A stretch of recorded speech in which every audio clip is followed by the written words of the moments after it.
Alright, so I am getting the stream ready, starting up YouTube so I can check the audio out and get it going. The stream audio sounds good on YouTube. I still have to wait for Odyssey to process, so I figured while that's processing I can check the audio out on YouTube and Rumble and X. The weird thing about X too is I've got to get it going soon because it'll go out and I'll have to start over on it. So let me go ahead and just get this done, and by the time I'm finished with the audio checks, Rumble should be ready, or Odyssey should be ready to go. Plus I have to do all this refresh. It's ridiculous how Odyssey is. So I'm gonna skip Odyssey for now and then come back to it and start freaking X. See how that turns out. Last week I was able to get it up and running without any problems, so hopefully it'll do the same this week too. So let me go in here and check the audio on it and see what it sounds like. I don't know what's going on, if it's got a freaking delay on it still or what, but it's supposed to be on. Okay, so I'll just go ahead and post on X and see what's going on there. Live stream the Storyteller. So post on X, and there we go. Got that straightened out.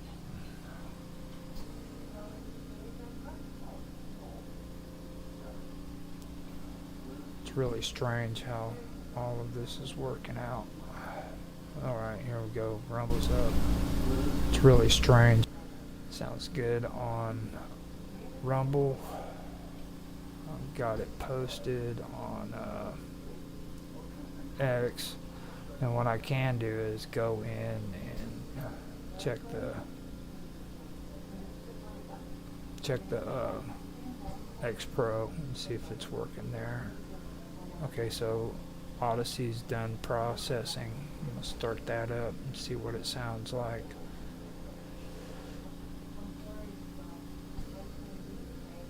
Yeah. And of course it froze up on me. Alright. Sounds good, so. Yeah. Alright, so let me go find out what's happening on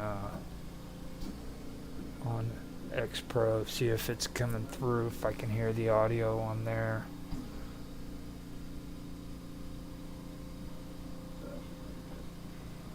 If I can hear the audio on there. There we go, it's coming through. It's actually showing, it's just not showing in the producer, so at least I know that it's going on. Now tonight I'm going to be doing Weird Magazine. Last week I apologize for not being able to finish up and get farther into it. I should have known better than to try to do my streams on Thanksgiving, so kind of got a little hectic there. But tonight I'm getting into the good stuff, so I just started the stream, and what I'm wanting to do is go get me some coffee, and I also want to get a smoke in before I do this. So with that said, I'm gonna go ahead and put in some cool music, man, for you guys to listen to. What do you think about that? Now I could put in some good stuff, but I don't know for sure what's good anymore. I've been doing a lot of these things, man, and it gets kind of crazy. So I'm gonna put Electric Dawn in for you, see what you guys think. Alright. Oh shit, I can't believe I did that.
So with that, I apologize if that was annoying to you guys. I am back to start my stream.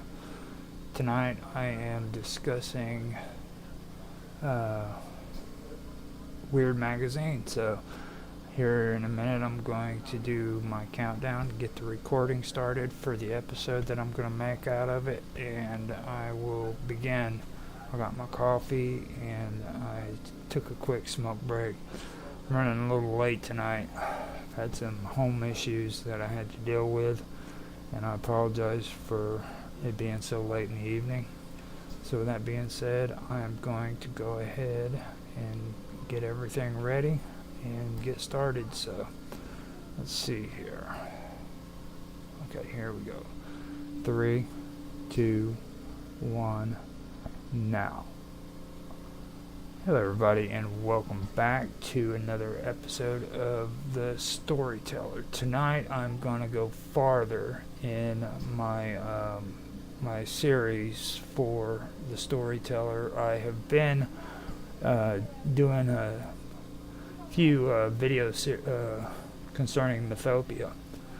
I've been wanting to do this for a while, so I wanted to get through this as fast as possible, to be honest with you, because for this series I'm just doing 12 videos for it. So right now I believe I am on my 10th episode of this one, so I want to be able to cover this and then be able to tell you the raw edit that I do have for my own story that was going over in the beginning. So I am working on that still, but I am going to hold off on that for the final episode so that I can have that, and then next year I'll do like I did with my first short story, where I'll come through and I'll show you the final draft of it. Because what I want to do is I want to give it time to rest, separate myself from the story so that I can look at it again later on and see it from a different view. So, and that's the general practice for anybody who's curious. If you're into writing stories and you're doing your first draft, take a break from it, set it down, come back to it maybe a month or two later and look at it again, make sure that that's the way you want it. And I've been finding that that's a really, really good tip that I've been using. So without any further ado, without boring you guys too much about writing stories and stuff like that, I will get on with the cool stuff. Now, I believe I am right on weird stories. I know that I went through and did pulp magazines. I covered that, but I don't believe I actually went over Weird Tales. Now, Weird Tales is what it really should be. So whenever I pop up my thing, I should Weird Magazine is actually what it is. Weird Tales is what the name of it should be. So I should probably fix that. Yeah, I'm gonna fix that so that it looks good on the video. Weird Tales. There we go. So what I'm going to do is I'm going to start out with Weird Tales, go over some of that, and then I want to get into Conan, and I want to go in also into Cool of Atlantis. Well, first I want to do Cool of Atlantis since it was the beginning. It's what eventually became Conan. So I want to do it in that order. Now, with that being said, I'll just get into what I've got here, and I will get through it, So sometimes I'll stop and I'll make some comments and everything, but basically I'm going to just read the article that I put together. So here it goes. Weird Tales, often heralded as the unique magazine, holds a legendary status in the history of speculative fiction. It was launched in 1923 and emerged as the first pulp magazine to dedicate itself exclusively to horror, fantasy, and supernatural tales. Over its 3-decade run, it became the crucible for the then nascent genre of weird fiction, fostering the talents of H.P. Lovecraft, Robert E. Howard, Clark Ashton Smith, and many other influential authors.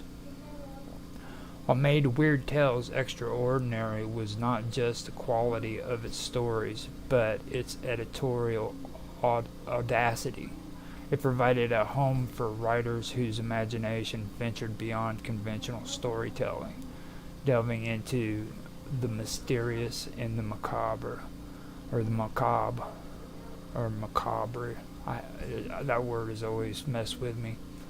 From eldritch horrors lurking at the edge of human understanding to sword and sorcery epics, the magazine's contributions to speculative fiction are immeasurable.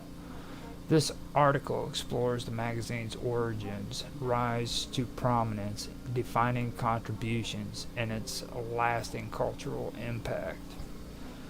The 1920s were the heyday of pulp magazines, with dozens of publications vying for the attention of readers across genres like crime, romance, and science fiction. I covered that last week, so I'm not going to dive into all of that as much. But I do, if you guys want to hear more about that, you can hear about that. And I think it was the last episode or the episode before that one that I did. Now, despite the success of these niche magazines, none catered specifically to tales of the supernatural and the otherworldly.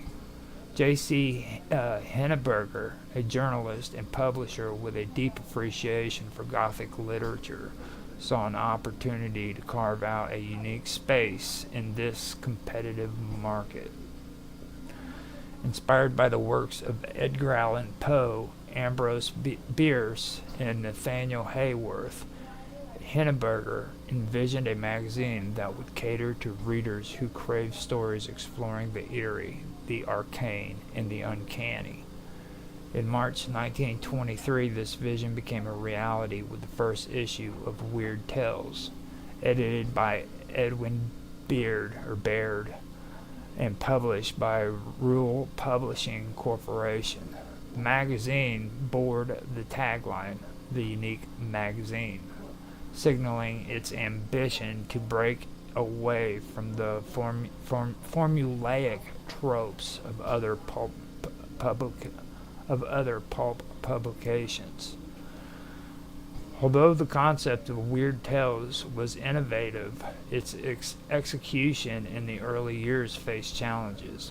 The magazine struggled to establish a consistent tone and readership.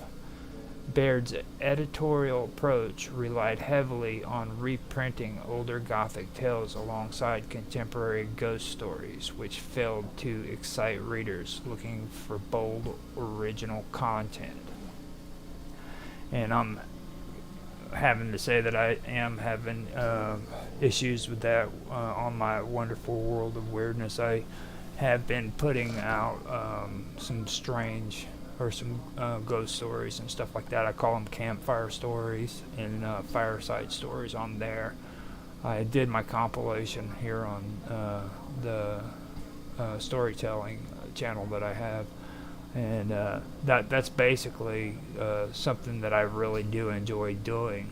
But I have to say that when it comes to the approach is good. People like ghost stories. Don't get me wrong. I'm not saying they don't, but it does cause issues with it. And I'm staying away from trying to redo stories over again on it. I want them to all be new stories that I add to them because of this right here when they talk about that, because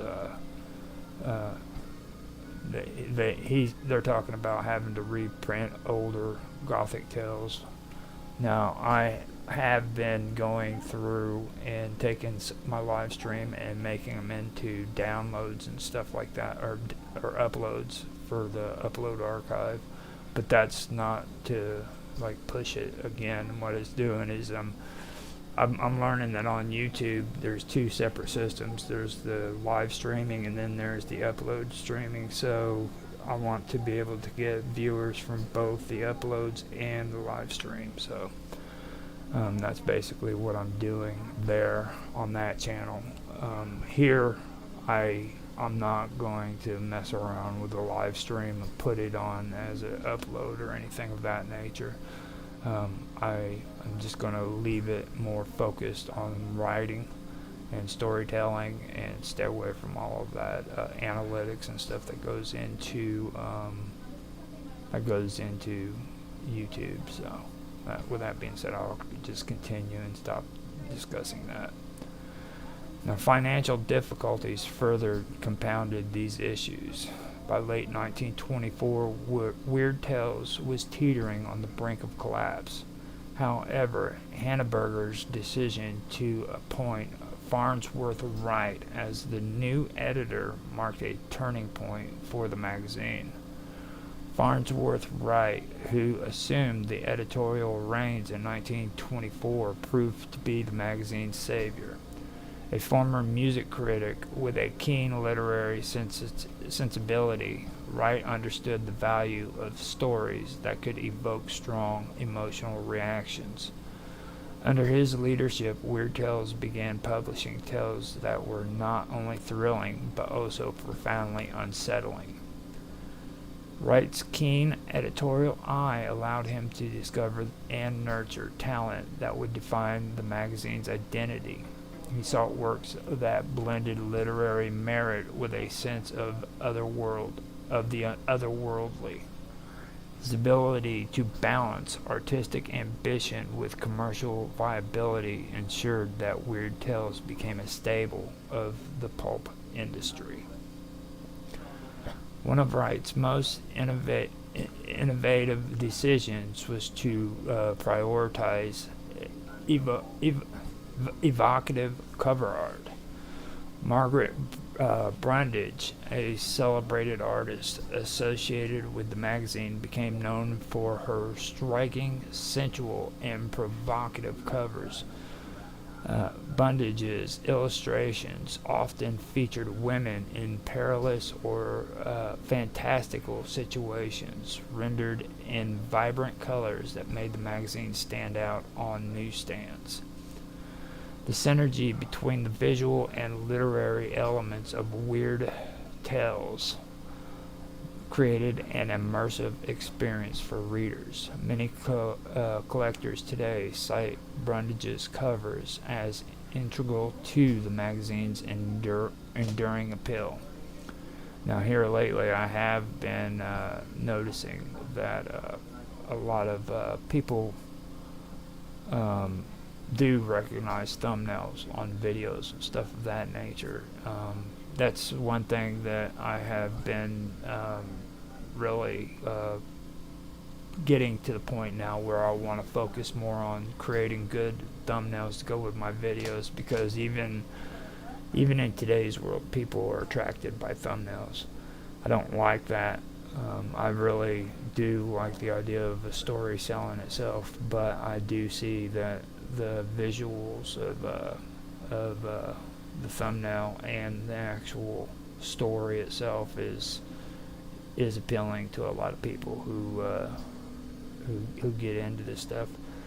Now, I am wanting to work on getting more content that I create on my own. I do projects on Blender, so that's something that I do eventually want to work on and get more into, because I'm okay with AI, don't get me wrong, alright, but I've been doing Blender for quite a while now, and I can see the difference in the quality. Everybody thinks that like AI has this quality that is so much better than doing CGI, and it's not true.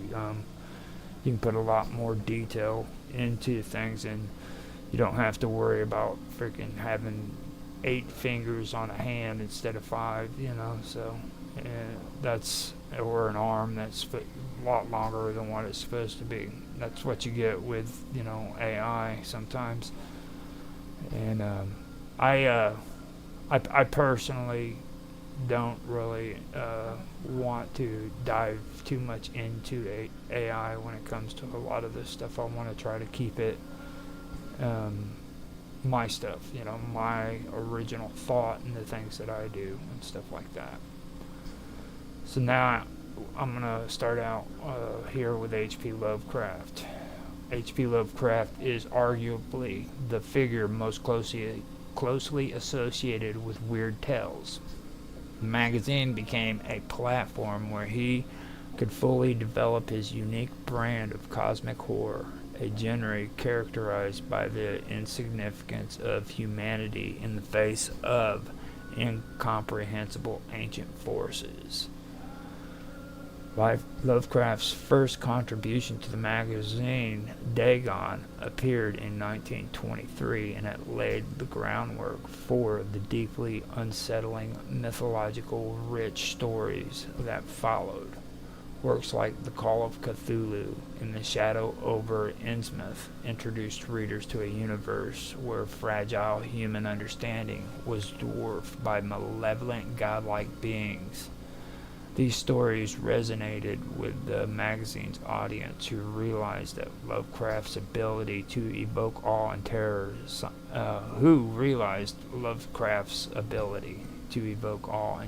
simultaneously. Now, I do have to mention too, and I usually don't do this when it comes to Lovecraft's stories, when it comes to movies and stuff, but Dagon, the movie, which wasn't very popular, I might add, is actually really, really good. So if you guys ever get a chance, I believe it's on like internet television. You can find it on Roku and stuff like that. If you get a chance to watch that movie, watch it. It's pretty good. It really is. They did a really good job, in my opinion, of it. But I did want to mention that. So that actually is a good movie. I watched it a few years ago, and I haven't really been 100% satisfied with a lot of the movies that came out that are inspired by Lovecraft, but Dagon is actually pretty cool. It really is. So with that, I'm going to move on and try not to keep it stuck on Lovecraft, because after this I do want to get into Conan and Robert E. Howard. So despite his association with Weird Tales, Lovecraft often struggled to align his literary ambitions with the constraints of pulp publishing. Farnsworth Wright rejected several of Lovecraft's submissions, including At the Mountain of Madness and The Shadow Out of Time. Wright cited their length and esoteric nature as potential barriers to the magazine's readership. Nevertheless, Lovecraft's impact on Weird Tales was profound. His stories established a new paradigm for horror fiction, one that eschewed traditional Gothic tropes in favor of existential dread. The so-called Cthulhu mythos, which Lovecraft initiated, became a collaborative universe as other writers in the Weird Tales circles contributed their own interpretation and expansions. That's what I was talking about with H.P. Lovecraft. The one thing that I enjoyed about him was he would take his stories and he invited people to add to his stories and create something more out of it, and that's kind of what I'm wanting to do. And if anybody's interested in like collaborating, and I mean really collaborating on a story, putting something together that is macabre. I don't want to do none of this, other stuff. Something in the style of H.P. Lovecraft would be great, but if they want to do that, we can do it. But I want people who are serious-minded. I don't want to benefit from them, and I don't want them to try to benefit from me. I want it to be just a project that we mutually work on and enjoy working on, So I've had issues with collaboration in the past, so that's the only reason why I said that. And I don't want to make this stream out to be anything, like that. So I'm not going to stick to that talking point. I'm just letting you know. So with that, I'm going to get on with Robert E. Howard's contributions to Weird World.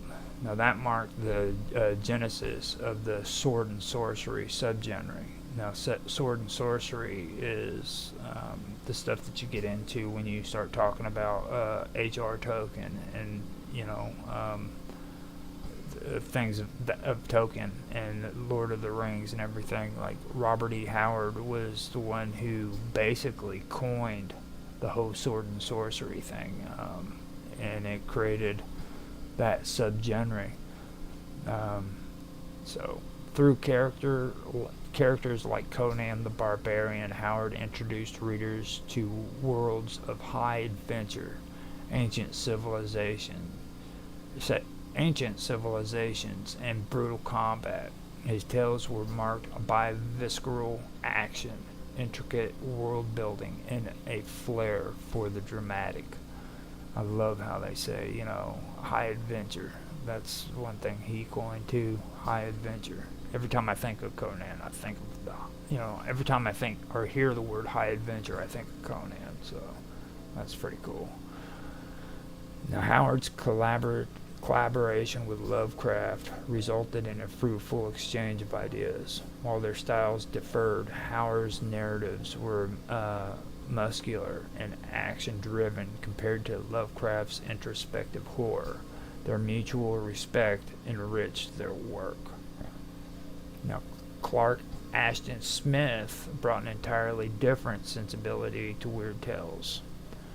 His prose, infused with poetry, lyricism, transported readers to fantastic worlds filled with decadence, wonder, and dread.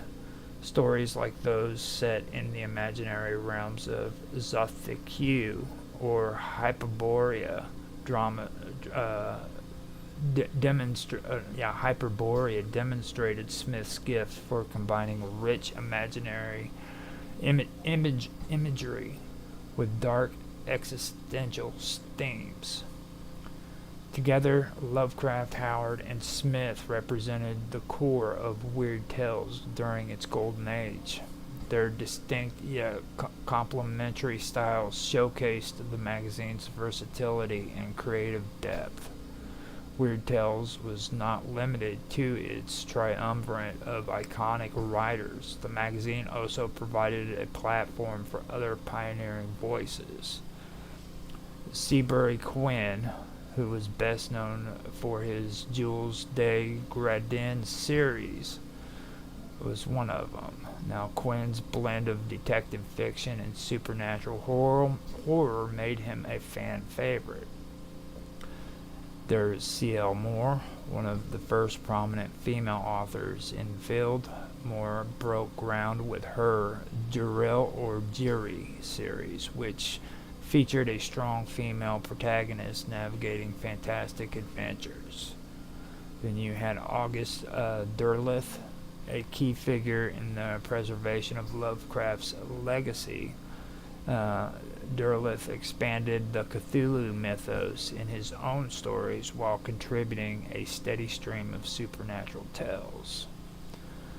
The stories published in Weird Tales laid the groundwork for countless genres, for cosmic horror to dark fantasy. The Cthulhu mythos, in particular, became a cornerstone of modern horror, inspiring works across literature, film, and gaming. Though its original run ended in the 1950s, Weird Tales has been revived multiple times. Each iteration aimed to capture the spirit of the original while adapting to contemporary tastes. The magazine's legacy endures through anthologies, reprints, and academic studies that highlight its role in shaping speculative fiction.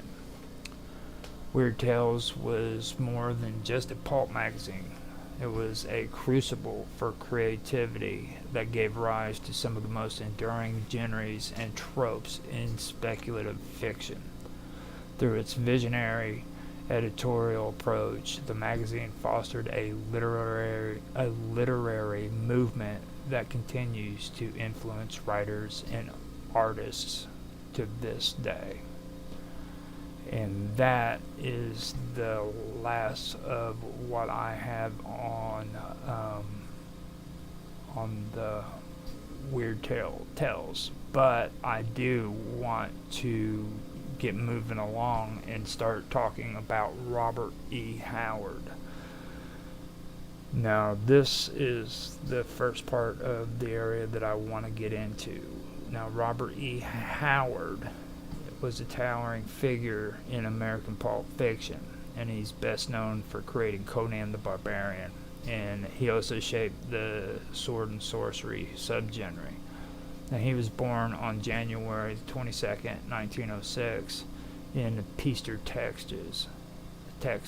Now, Harold's creative genius and tragic life left a profound mark on speculative fiction. Now, this article examines Howard's life, his literary achievements, themes, and enduring influence while delving deeper into the techniques, relationships, and cultural legacy that define his contributions to literature.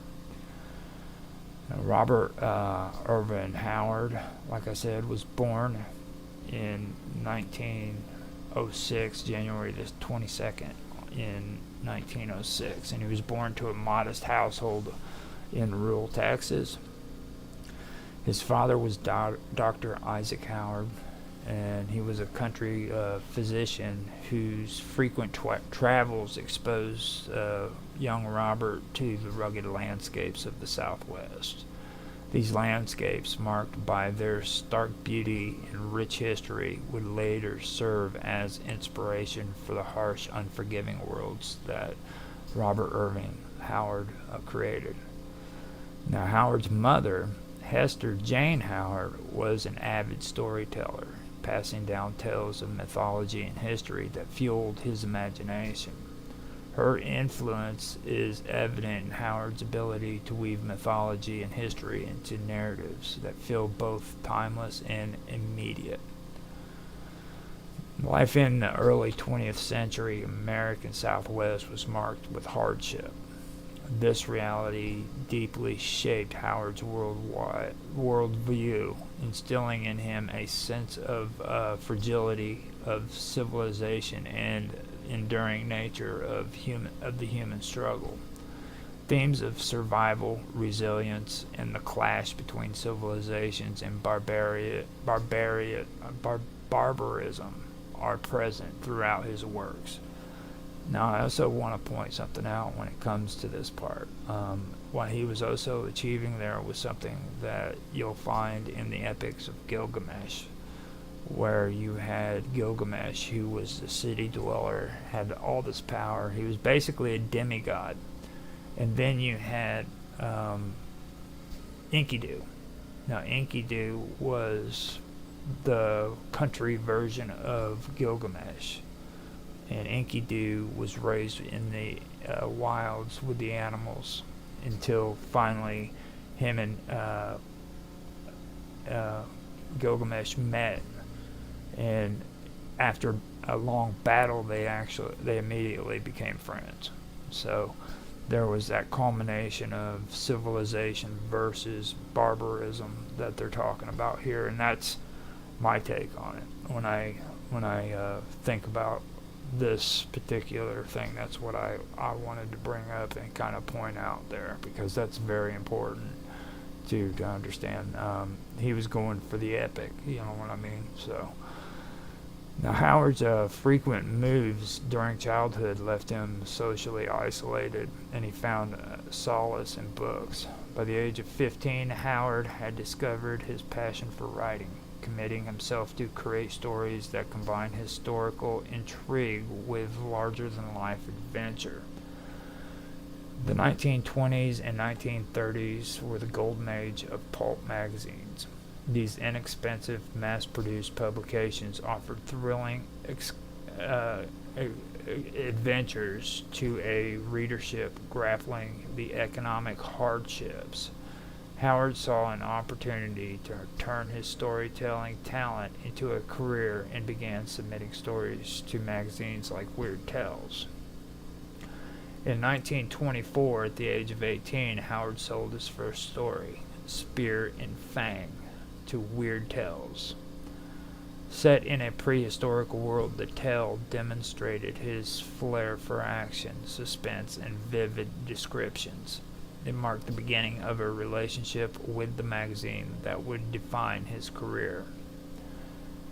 Howard's work spanned genres from horror to westerns to historical fiction and adventure. Over time, he developed a distinctive voice characterized by evocative descriptions. Howard would paint vivid pictures of his worlds, from windswept deserts to opulent palaces. Dynamic action. His stories were tightly paced, often centering on life or death conflicts, and I can say that is true. Like Conan is more than what you see on the big screen. All right, if you go in and you read these stories, you'll find so much more out about Conan than what you ever did from the movies. Just to let you know,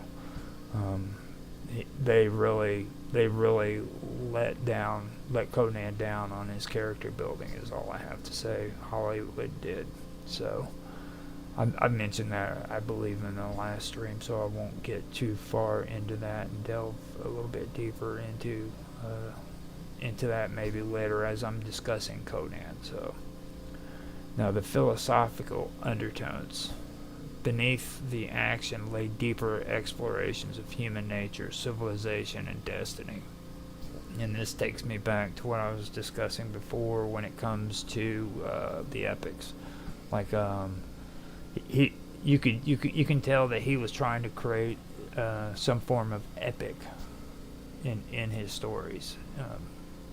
It's really strange to explain it, but when you read his stories, it does something to your mind. It sends you off to an imaginary world that's just amazing, and that's just the best way that I could explain it.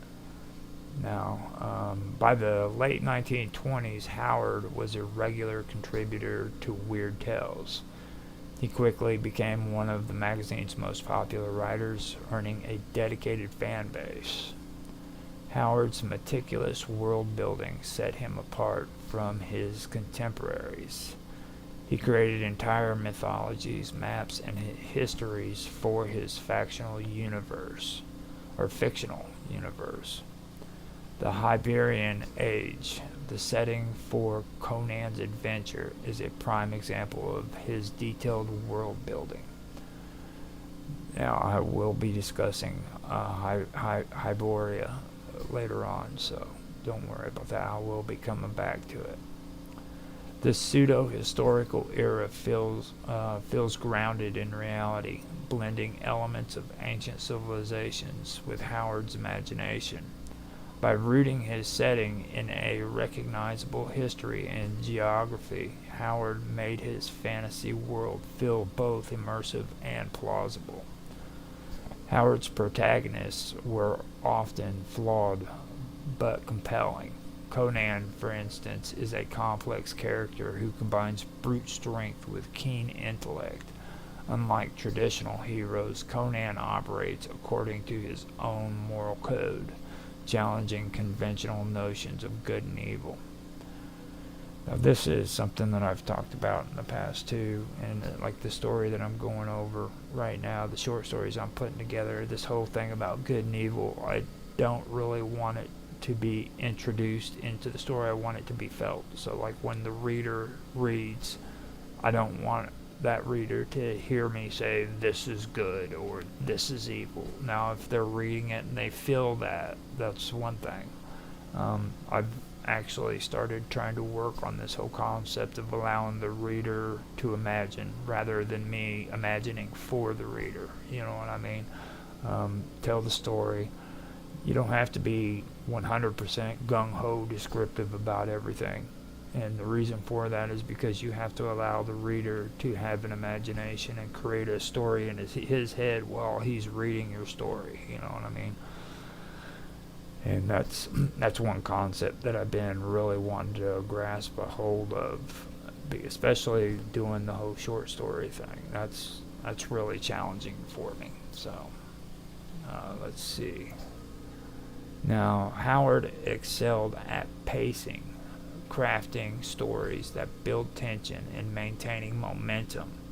His action scenes are particularly memorable, featuring dynamic descriptions that make readers feel as though they are part of the battle. In 1932, Howard introduced Conan the Barbarian in The Phoenix of the Sword, published in Weird Tales. Conan's character, a warrior from the grim land of Samaria, captured readers' imaginations with his raw strength, cunning, and moral complexities. The Hyborian Age, where Conan's adventure takes place, is a richly imagined world that blends elements of history, mythology, and fantasy. Its diverse cultures, landscapes, and political intrigue provides a vibrant background for Conan's exploits. Howard's Conan stories establish the conventions of sword and sorcery characterized by personal stakes. Unlike epic fantasies, sword and sorcery tales often focus on individual struggles rather than grand quests. And that is actually something that is true. You know, I have noticed with his, and I brought the epic up. That was my bad. You know, like, and I understand the concept of this grand quest idea, which that's what happened in the Epic of Gilgamesh. But like here, I do know, like with Conan, it was more about, you know, the personal struggles and the things he had to do right there in the moment. You know, he didn't have a plan sketched out.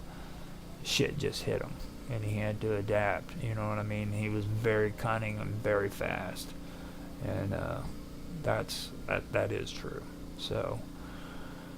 Now, dark and gritty worlds. The settings are frequently harsh and morally ambiguous, which is true. It's very morally ambiguous, which that's one part of the whole thing that I like about Conan. It's not something necessarily that you want your kids to read. You might catch them reading it, you know, but don't be harsh on them, because this is cool stuff that kids really love. I loved it when I was growing up, you know, but this is where the imagination flares right here. I have no fault if I catch any of the kids in my life reading the stories. They could be reading stuff that's a lot worse than this, trust me. So, but it does point out a harsh world that with a lot of obstacles and things that they have to overcome, or Conan has to overcome, you know, so that is there. Then you have the supernatural elements. There's magic and otherworldly forces that play a significant role, often serving as antagonist forces against Conan that he has to fight. Howard's ability to blend action with philosophical undertones elevated the genre. I always have a problem with that word genre, or genre. Inspiring future writers like Fritz Leiber and Michael Moorcock. Howard introduced Solomon Kane a somber Puritan adventurer in Red Shadows, and that was in 1928. Kane's journey takes him to exotic locations where he confronts supernatural evils. The character's stoic resolve and moral complexity make him one of Howard's most enduring creations. After that, you have Cool of Atlantis. Now, Cool, don't mistake that for Cruel the Conqueror. Those are two separate stories. And I had to be reminded of that recently because in my head I was saying Cruel. And that's what I was thinking of. I was thinking of Cruel the Conqueror because when I was younger I really loved the blade that Cruel had. You know, where you could throw it and it could go around, cut somebody's head off and come back to his hand. And I got it mixed up until I started going back over some of this stuff and I realized that was not the same story. So, Cool of Atlantis, an early predecessor of Conan, explores themes of identity, power, and the fluid nature of reality. In stories like The Shadow Kingdom, which was in 1929, Cool grapples with philosophical questions that add depth to his adventures. After that, we come to Bron Mac Morn, the last king of the Picts, embodied Howard's fascination with doomed civilizations. In Worms of the Earth, which was in 1932, Bron's quest for vengeance highlights Howard's talent for blending history with dark fantasy. I have a friend of mine at home away from YouTube, a Discord channel that we go on to. It's his name's Zach, but him and Rapid Glitch, we're all three gamers together. But I mentioned the Picts and I forgot their names. The Picts is actually a pretty cool story if you're into history. So this is something that I'm going to have to look into. I really wish that I could say that I was more educated to Cool of Atlantis, or Call of Atlantis, but I'm not. I'm more into the Conan the Barbarian. He was the one that really caught my attention. It wasn't until later that I really started getting interested in finding out about him. Now, he came before Conan, so Conan would have been modeled after Cool the Conqueror, just so you guys know that's what's taking place there. So that's one thing that I do want to mention. I've gone back to Cool the Conqueror again, haven't I? So Bran Mac Morn is the one that I was just on, and I have no idea what that's about. I'm going to check that story out, though, and get back into it, because it does sound pretty cool. That's exactly what I was supposed to be talking about. Now, Howard frequently explored the tension between civilization and barbarism. He viewed civilization as fragile and corrupt, while barbarism represented a purer, more honest way of life. This theme is centered to Conan's character, who thrives in both the wilderness and decadence, and the decadent courts of kings.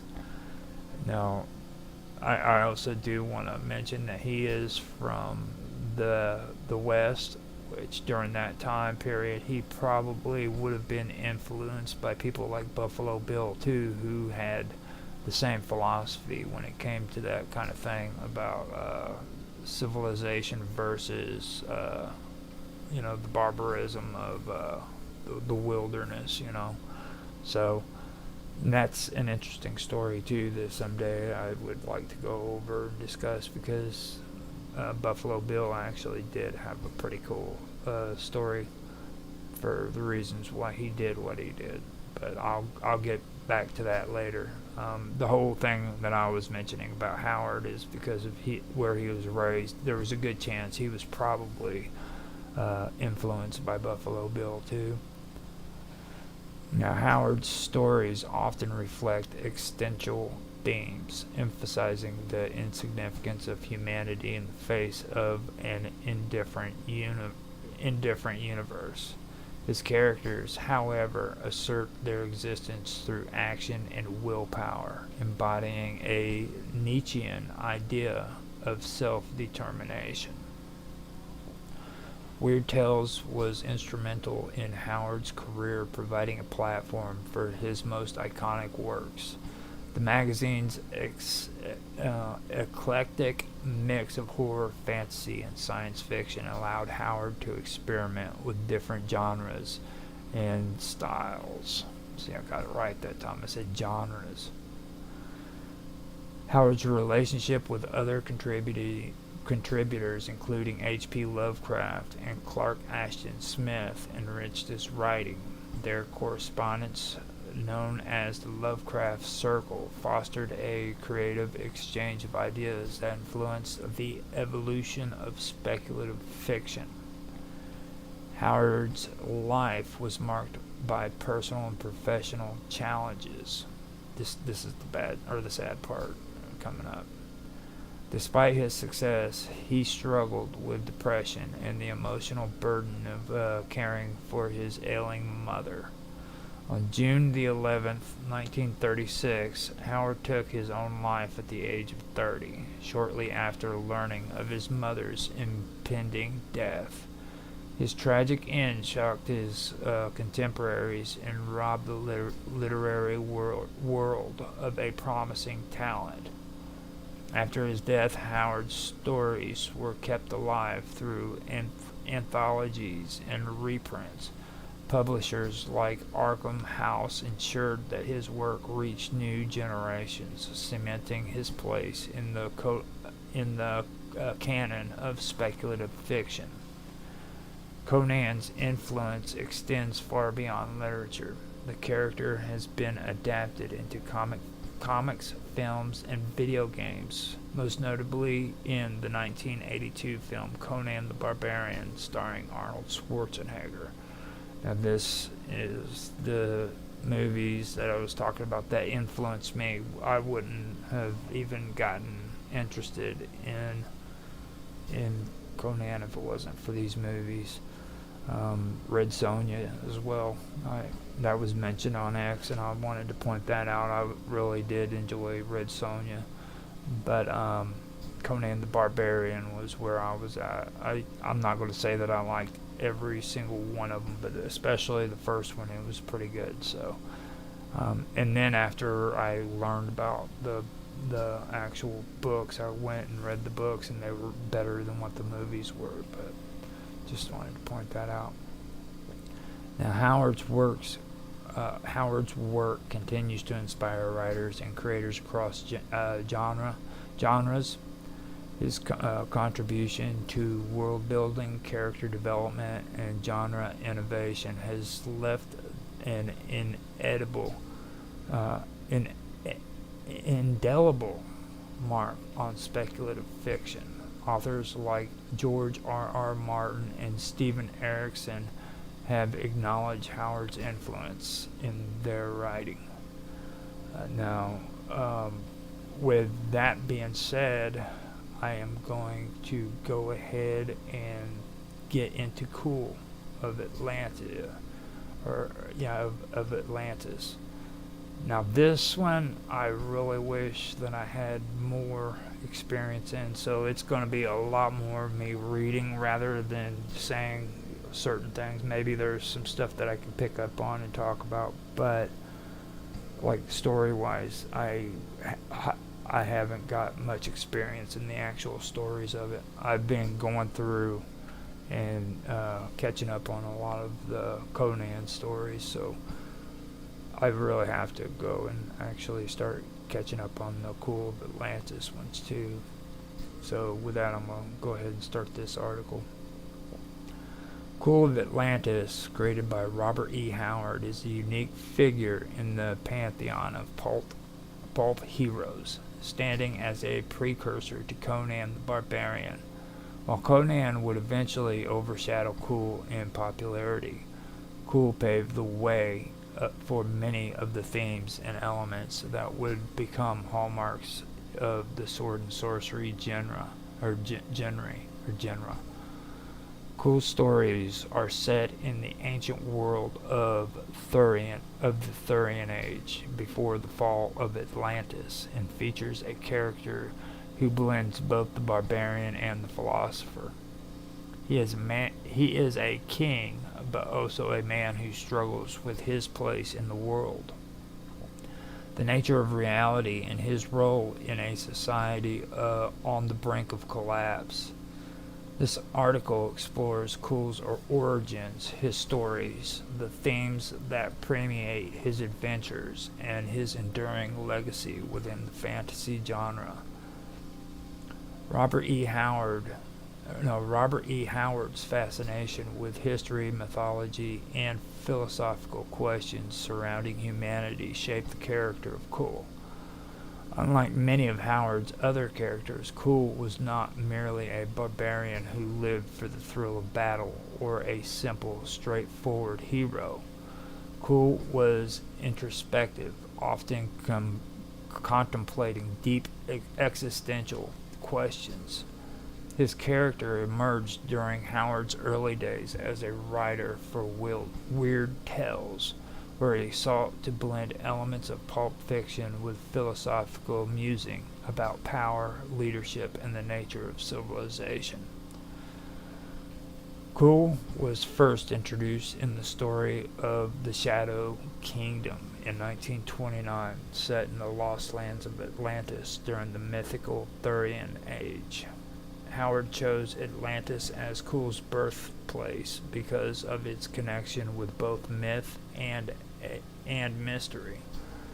The story of Atlantis was one of antiquity's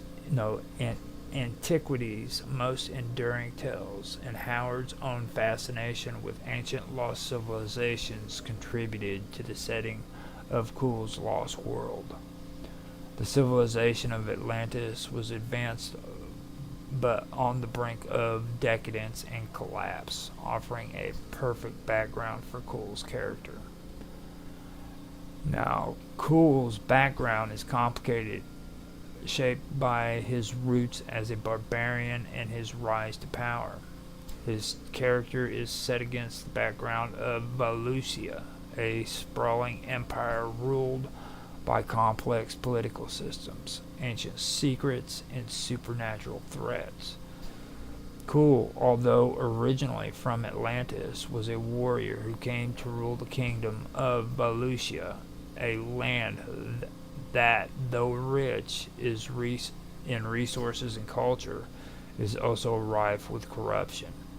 As the new ruler, Cool is not entirely accepted by the aristocracy, who view him as an outsider. This struggle for legitimacy forms the basis of many of Cool's tales, making his character both relatable and timeless. What sets Cool apart from many pulp heroes is his philosophical nature. Cool is often depicted as a character torn between the brutality of his origins and the complexities of ruling a decadent civilization. He consistently questions his own identity, the reality around him, and the very nature of existence. Cool's intellectual musings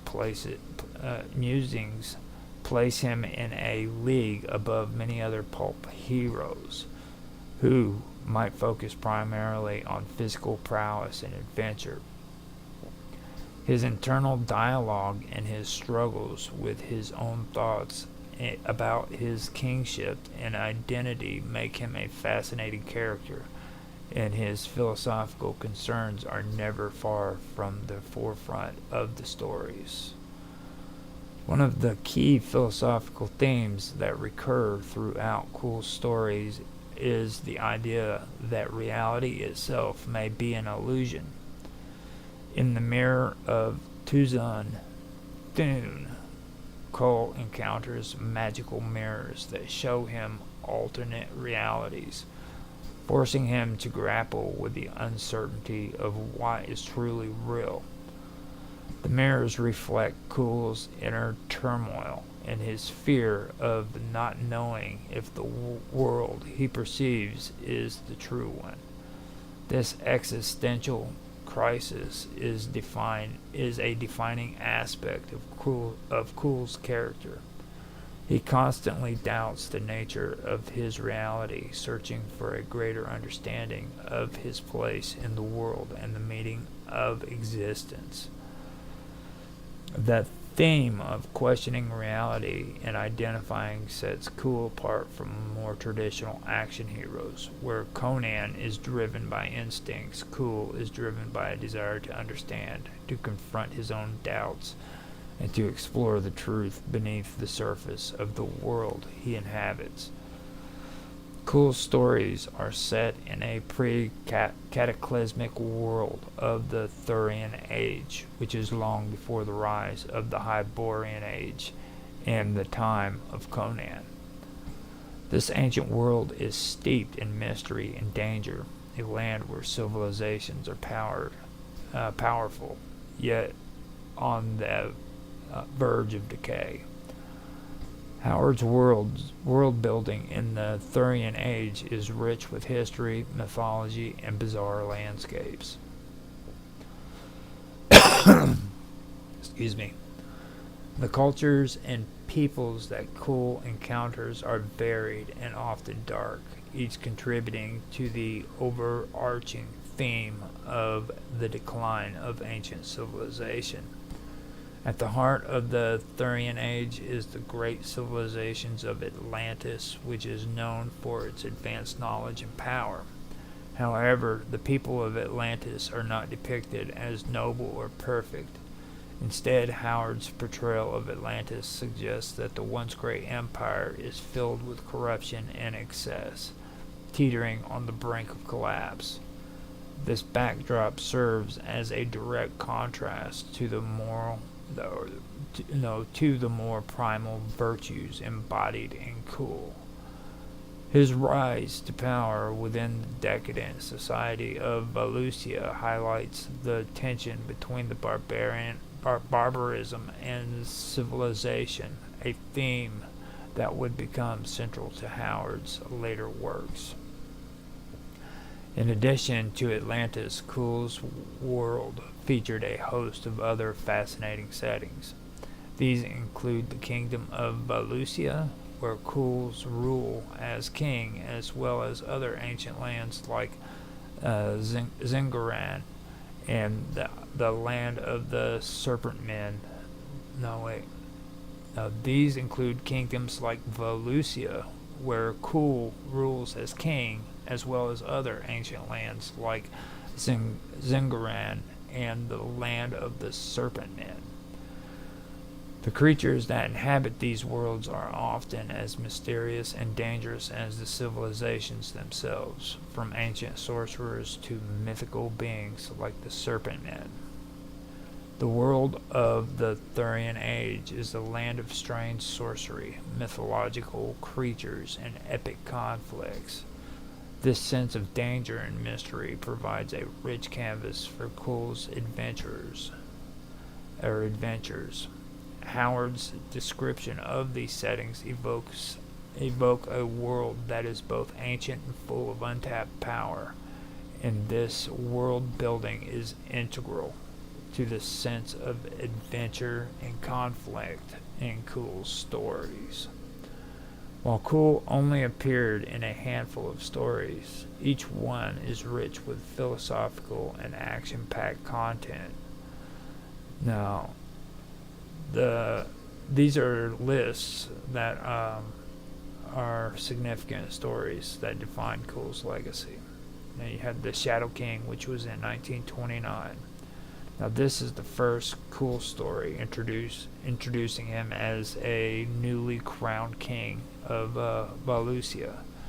In this tale, Cool must confront the sinister Serpent Men, a race of ancient creatures capable of shape-shifting and impersonating humans. The story blends action with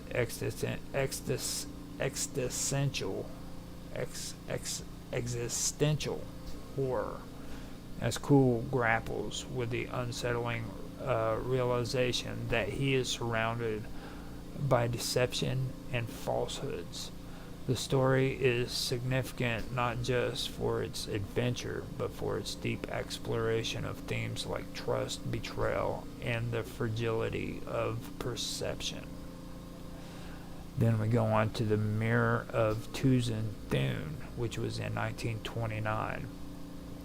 In this philosophical tale, Cool encounters the wizard Tuzan Thune, who reveals to him enchanted mirrors that show alternate versions of reality.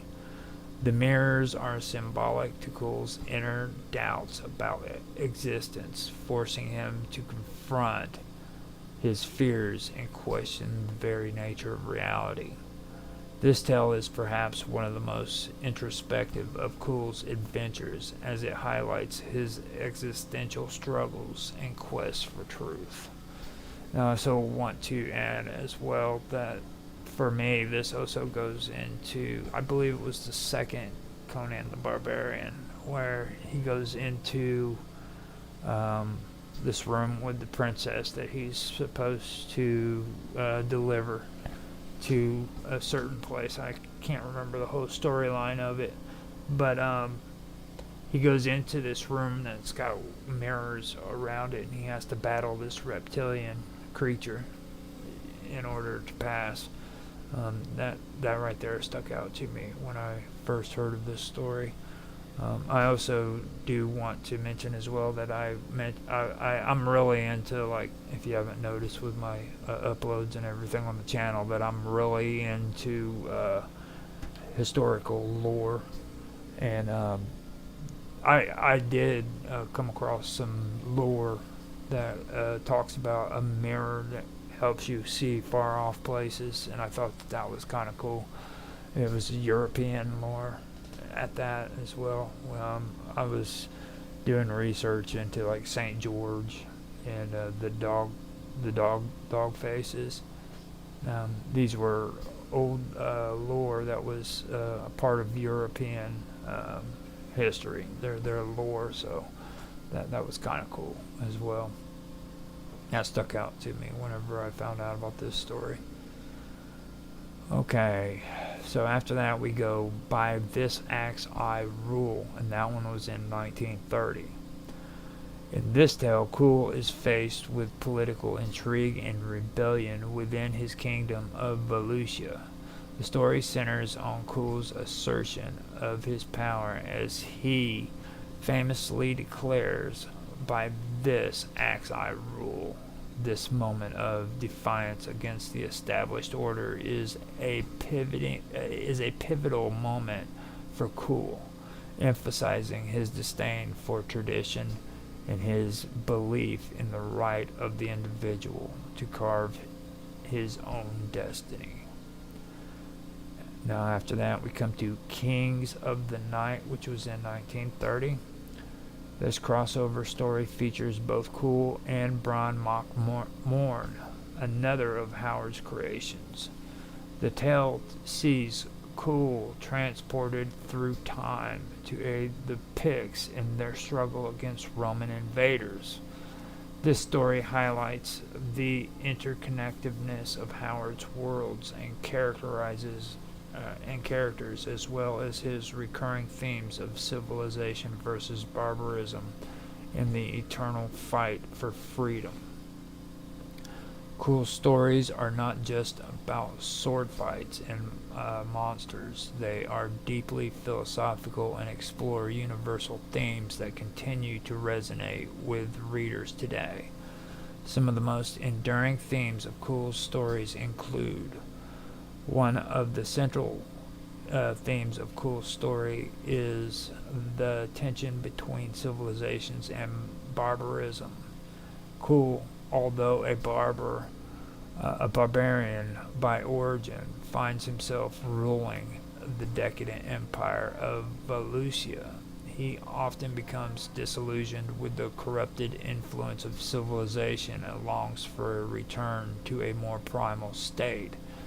This theme would later be fully realized in Conan's stories, but was initially explored through Cool's character. Cool's struggles with leadership and identity form the crux of many of his stories. As a king, he is constantly questioning his legitimacy and his role within a society that views him as an outsider. This theme of identity and power is particularly evident in the tales like this. No, like by this axe I rule, where Cool must assert his sovereignty and reject the constraints of tradition. Cool's philosophical musing often centers around the idea that reality may be an illusion. His encounter with magical forces, like the mirrors in the mirrors of Tuzin Thune, challenge his understanding of the world. This theme ties into larger questions about perception, existence, and the limitation of human knowledge. And I do have to also add that because of Conan and all of this stuff, this helped me out when it comes to when I was into role-playing games too, and I do something that a lot of people today don't do when they play the role-playing games. I come up with strange and unusual names for my characters, and this is kind of where that came from. I came from a generation where we did weird stuff like that, and I've noticed with the younger generation that's still into role-playing games, tabletop role-playing games, they really find that kind of odd. I've had a couple people question me on that, so I had to put a little bit of geekness into what I was saying there so that people could relate. Hopefully they did. Now, I did come up onto an hour and 5 minutes. I do want to get into Conan the Barbarian. Now, I am going to do that. I want to let everybody know that this is going to probably be longer than what it's usually running. So I usually end it within an hour or so. So if I do appreciate anybody who has actually stuck around and started listening. I've been trying to get back onto the chat and find out if anybody's there. I haven't seen anybody in the chat rooms, but if you do want to say something, just go ahead and say it, and feel free to do it. But it's like I said at the beginning, I do want to get through this so that I can actually focus on H.P. Lovecraft next week. And because don't get me wrong, I love Conan with a passion, but H.P. Lovecraft is the bomb. And I did cover quite a bit of H.P. Lovecraft too here, but not as much as I really should. So with that, I'm going to start with Conan. Now, Conan was born from Howard's love of history, mythology, and his philosophical musing of humanity's duality. He was first introduced in the Phoenix on the Sword, which was in 1932, where Conan emerged fully formed as a warrior of the Cimmerians, a barbaric tribe loosely inspired by the ancient Celtic cultures.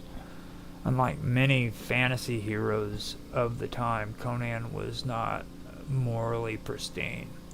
His ethos revolved around survival, personal freedom, and a deeply ingrained code of honor.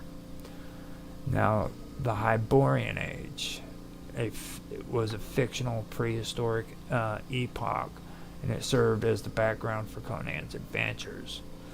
Positioned between the sinking of Atlantis and the dawn of recorded history, this world combined elements of ancient civilizations with mythological overtones. Howard's detailed world building included fictitious maps and elaborate histories, giving the story an unparalleled sense of realism. Tolkien did the same thing with Lord of the Rings as well. This is probably where he got the inspiration to do stuff like that. Just wanted to point that. That's not fact, but this was a pretty big deal back then. So just wanted to go ahead and say that. Now, civilizations in the Hyperborean age were allegorical representation of real-world cultures. Now, Equalonia, it was inspired by medieval European kingdoms. Stygia, which is another, is a shadowy sorcerous land which resembled ancient Egypt. Okay. Then you had Samaria, which is harsh and untamed. It echoed Howard's idea of barbarism. Now you had Zamora, and it was known for its decadent cities. It reflects urban depravity and the moral decline of like civilizations and stuff. So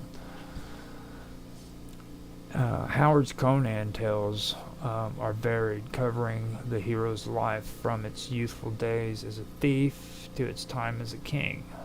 Now, what I'm going to do is I'm going to give you an expanded exploration into some of the most iconic stories, alright, so that we can kind of go over some of those. And the first one that I'll discuss is the Phoenix on the Sword. The first published Conan story is what this was. This tale begins with Conan as king of Aquilonia, a position earned through strength and cunning. Betrayed by conspirators, Conan must reclaim his throne, aided by a mystical artifact, the Phoenix. This story establishes Conan as both a ruler and a warrior, setting the tone for future adventures. After that, we go to the Frost Giant's daughter. Okay, and this is set in an icy wilderness, in the icy wilderness of Nordheim. Conan encounters Adalai, the daughter of the Frost Giant Ymir. She lures him into a deadly ambush, but Conan defeats her monstrous brothers. The story highlights Conan's primal instincts and resistance to supernatural seduction, blending mythological themes with visceral action. Now, after that, we go to the Tower of the Elephant. Conan's encounter with Yagakasha, a captive alien sorcerer, occurs as he attempts to steal a valuable gem. This story is both tragic and philosophical, exploring themes of greed, exploitation, and redemption. It also showcases Conan's intelligence and moral complexities. So from there we go to the Scarlet Citadel. Captured by a rival king, Conan faces death in a dungeon of sorcery and horror. His eventual escape and reclamation of his throne underscore his indomitable will and resourcefulness. This tale is notable for its vivid description of otherworldly terror. And I do have to say something about this. This is actually a pretty good story because, like, when they get you down and you're reading about the dungeon and where he was put into it, there's, well, I don't want to be a spoiler, but there's darkness. Like, Conan is just stuck in darkness, you know what I mean? And the story is said in a way that makes you visualize yourself being stuck in this dungeon that is huge, and it's just completely dark, and there's creatures crawling around in the distance, you know. And that's as far as I'm gonna go with it, but it does have some pretty good stuff in it. Now, after that, we come to Queen of the Black Coast, and this is one of the most beloved Conan tales. This story chronicles his romance with Belit, the pirate queen of the Black Coast. Together they plunder and battle supernatural forces until tragedy strikes. The narrative examines themes of love, loyalty, and the inevitability of death, showcasing Howard's literary depth. Now, this one is where you start getting a little bit more into the whole aspects of what Conan is more about. Like, everybody has this whole idea of Conan being husky and tough and full of muscles and stuff, but that's not just what Conan is about. And this is the part where I said I'm going to come back to and talk about more, because when it comes to the theme on Conan, people need to understand that he's not just huge and muscular and he kills a lot of people with his sword. He's very agile. He's stealthy.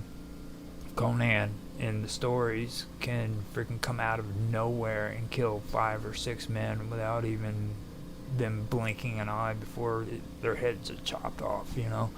He's very fast and very agile. He can move around in jungle and camouflage himself. He sets up traps.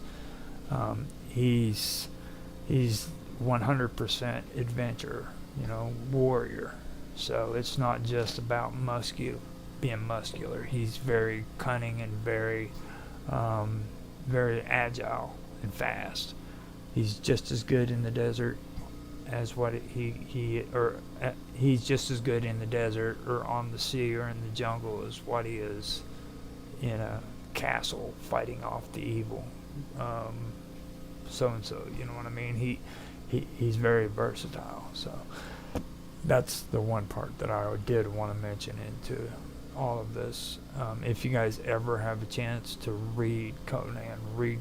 Don't just watch the movies. I'll emphasize that over and over again all the time that I do talk about this, because it's true. So with that, I'm going to go with The Iron Shadows of In the Moon. Now, Conan rescues a slave woman, Olivia, and the two seek refuge in on an eerie island. Here they face monstrous statues brought to life by ancient sorcery. This story encapsulates Howard's mastery of blending horror and adventure. And this is one of the ones that I haven't read yet, so I want to check that out. And I also want to point out, too, that if you guys don't want to read, which I know a lot of people today don't like it, but there are a lot of cool stories that are being put up on YouTube that you can check out with these stories on them. So and look for the original ones too. Don't just mess around and find, you know, the movies and watch the movies. Listen to the audio stories. They're pretty cool. So with that being said, I'll move on to the next one. And this one is The Witch Shall Be Born. Famous for the crucifixion scene, this tale pits Conan against the treachery of a witch who usurps a kingdom. Conan's survival and vengeance highlights his physical endurance and unyielding determination. Now, with that being said, I'll move on to the next one, The Black Colossus, a tale of military strategy. This story features Conan rising to lead an army against an ancient sorcerer. His ability to inspire loyalty and his tactical brilliance are prominently displayed, reinforcing his multifaceted heroism. Now, this one kind of makes me go back to the Scarlet Citadel. You'll find a similarity there, which, don't get me wrong, I am really I'm really cool about that. I have no problems with it. But you'll find a lot of things in that story that kind of blends in with the story that I just mentioned. So now, Zuthal of the Dusk, the Slithering Shadow. This tale delves into a city corrupted by hedonism, where the inhabitants worship a monstrous entity. Conan battles against the creature, critiques society. No, Conan's battle against the creature critiques societal decadence and and stagnation. Okay, after that we go to the hour.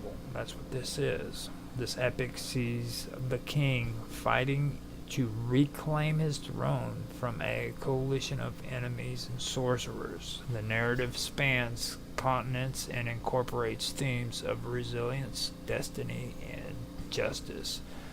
I haven't been able to get through to this one yet. I do want to finish up on it.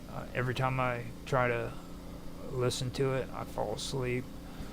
I've yet to finish reading it, so I do want to read this because from what I've heard and read so far, it is pretty good. He starts blending all of his stories together and coming up with new concepts too while he's doing it, so it's something that I do have to check out and get into. So now we come to the end of my list. There's 10 of these stories that you guys can check out, and some of them I haven't checked out, but I am going to get to it. But the ones I have checked out, they are excellent. So I'll keep moving on now. Now, Howard frequently juxtaposes the purity of barbarism with the corruption of civilization. Conan, though often operating with civilized society, retains a distrust of their moral failings. His barbaric nature is portrayed as both liberating and adaptive, allowing him to navigate the hypocrisies of the world. Conan's adventures celebrates the human spirit's capacity for survival against overwhelming odds. Whether fighting supernatural beings or political conspiracies, Conan's triumphs are a testament to the resourcefulness and determination. Now, this is something that I do have to say as well, because like in most of his stories, he does fight for survival against overwhelming odds. Like he just doesn't fight, like a band of so-and-so or anything. It's always like overwhelming odds, and he overcomes them. So that's another cool part about Conan that I really do like.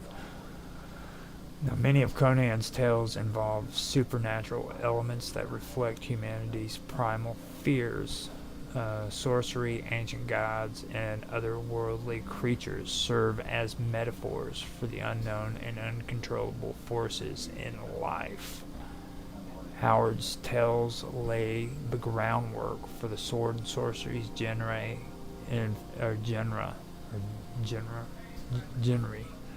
influencing writers like Moorcock, Fritz Leiber, and George R.R. Martin. The character of Conan became an archetype for morally complex heroes in speculative fiction. Conan in comic books, with that, and also in film, you can find Marvel Comics, where Conan is Conan the Barbarian, and he's introduced as the character to like a whole new audience of people back during the 1982s. That was back when I was younger. So it got introduced to my generation through comic books and then through the movies, But I do want to point out that these stories go farther back. Now, I mean, you're talking almost 100 years.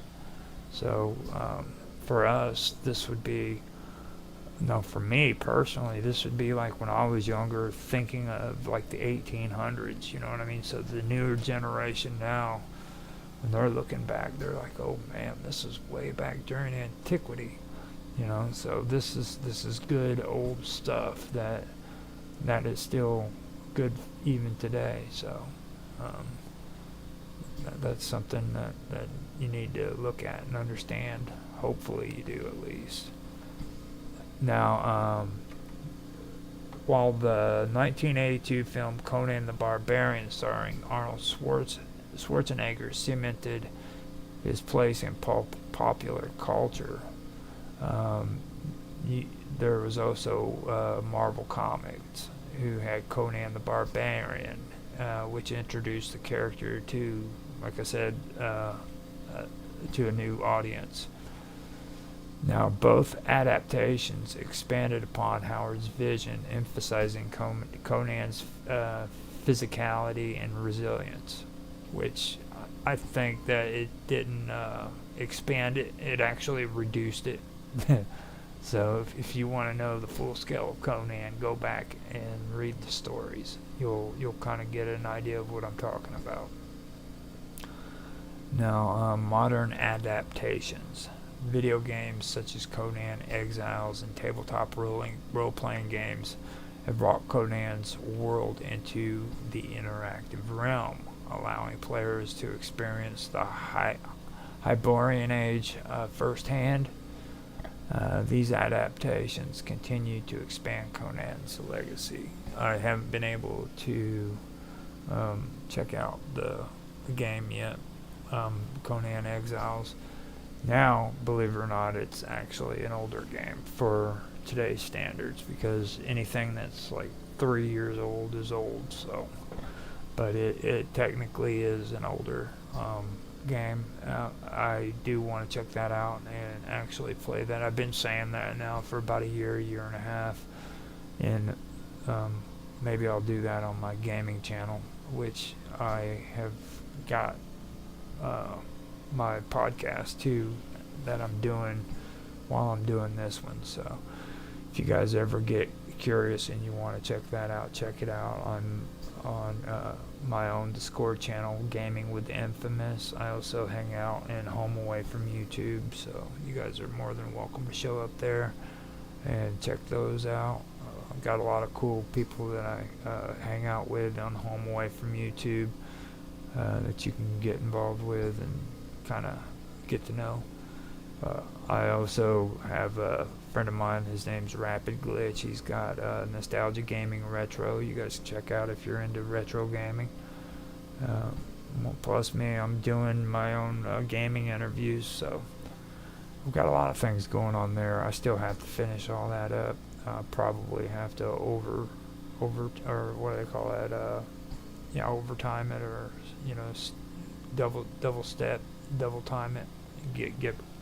Get maybe 2 gaming streams in the next for each week in the next month, because like I said, I want to do 12 episodes by the end of the year. So with all that, I'm done with all my notes. I covered freaking Weird Tales.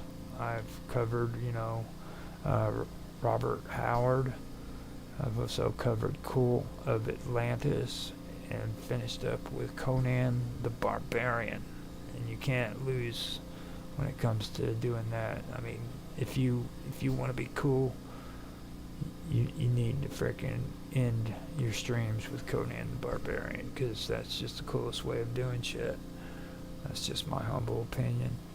And I am glad that I was able to do this and get it done tonight, because I will come back next week and I will do H.P. Lovecraft, and that's going to be awesome. And then after that, I will be done with all of this stuff.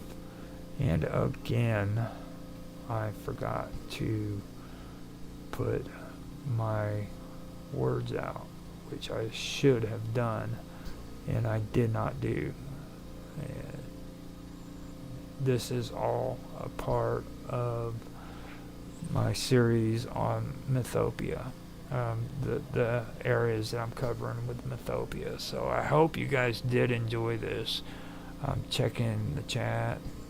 Doesn't look like anybody had anything to say to this loser dude on the internet who's talking about frickin' Conan the Barbarian. So with that, I am going to end the stream. I hope you guys did enjoy, and I will be back next week. Thank you for listening. I did get 7 viewers on Rumble. I've got no viewers on Odyssey. I got 5 views on YouTube. I actually have 3 views on X. So I appreciate you guys hanging out. If you want to leave a comment with me. I love to talk in the comment section. I've said this before. I'm not going to say it too many more times, but I just wanted to say it again. I love talking to people in the comment section, so leave me comments and we'll have a conversation, I enjoy that. So with that being said, I'm going to shut up now, stop recording, and stop streaming, and wish you guys a good night. Have a good night.